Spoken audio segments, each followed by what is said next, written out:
belangrijkste nieuws uit Curaçao in het Nederland. Access Journaal, vers van de pers.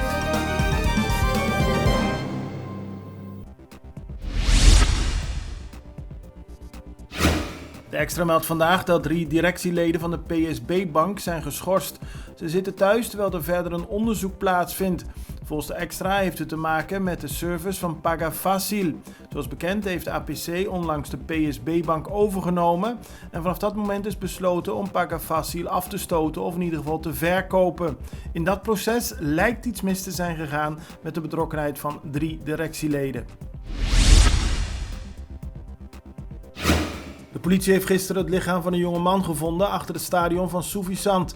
Hij had verschillende verwondingen en is om het leven gebracht. Maar de politie weet niet precies wat er gebeurd is en het lijkt erop dat de man is gemarteld voordat hij is omgebracht. De zaak wordt momenteel nog onderzocht en tot die tijd kan de politie er niet veel over zeggen.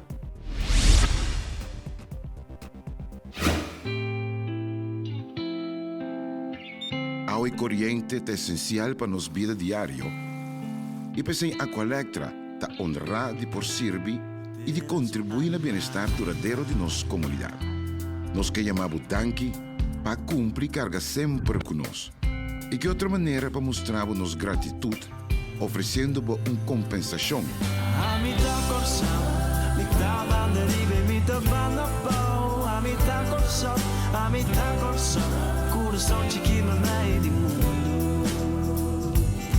Se a botar corção, nota importância, botar ela blow. A botar corção, botar me tem lugar especial. Ou para seguir, registrar e aplicar tranquilo via aqualectra.com/dankinabo ou chama 0800 0135.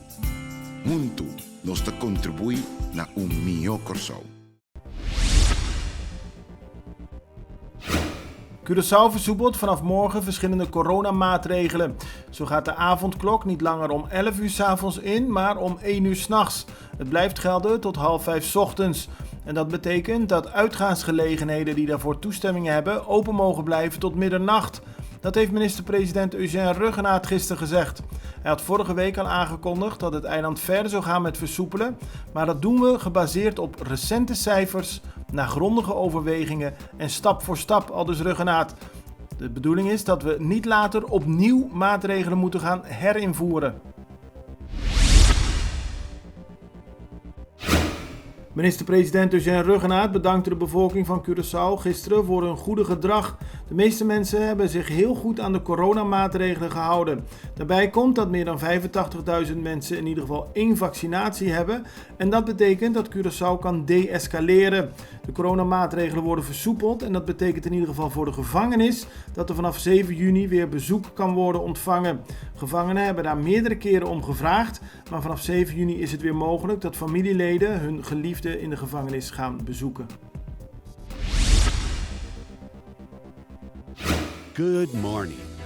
Start your day the right way. The Greenhouse Restaurant is now serving breakfast. Come and enjoy the refreshing and relaxing morning from our famous terrace. Serving the best omelet, fresh juice, hot coffee, and more. Try our new breakfast menu at the Greenhouse every morning from 7 to 11. Visit the Greenhouse Restaurant to give you the best service you deserve. L'Homme Mutueel is gisteren veroordeeld tot 6 weken voorwaardelijke gevangenisstraf.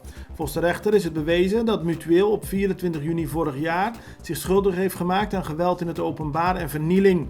Het Openbaar Ministerie had ook nog een werkstraf geëist vanwege opruiing, maar daar is de rechter niet in meegegaan. Volgens de rechter is wel bewezen dat Mutueel op 24 juni, de dag waarop op Curaçao verschillende demonstraties waren die uiteindelijk uitliepen op vernielingen en plunderingen, een kwalijke rol heeft gespeeld. 2 Curaçaose politieagenten zijn gisteren veroordeeld vanwege mishandeling van een verdachte. Die mishandeling vond plaats op 18 januari vorig jaar. De verdachte werd geschopt en geslagen en bleek uiteindelijk 5 ribben te hebben gebroken. Het Openbaar Ministerie sprak van onaanvaardbaar geweld door de politie. Een van de agenten is veroordeeld tot 8 maanden gevangenisstraf, waarvan 5 voorwaardelijk. De ander heeft 3 maanden voorwaardelijke straf gekregen. Beide agenten mogen ruim 2 jaar niet terugkeren als agent en ze moeten 21.000 gulden aan de verdachte betalen. Gisteren sloten de prikcentra bij WTC en SDK de deuren. Na 3 maanden hard te hebben gewerkt door meer dan 500 mensen konden de deuren sluiten omdat Curaçao het goed doet wat betreft vaccinaties. Om de mensen die hebben geholpen te bedanken werd er een happy hour georganiseerd. Veel van de aanwezigen keken voldaan terug op hun werkzaamheden van de afgelopen 3 maanden. Het belangrijkste nieuws uit Curaçao in het Nederland. Access Journaal, vers van de pers.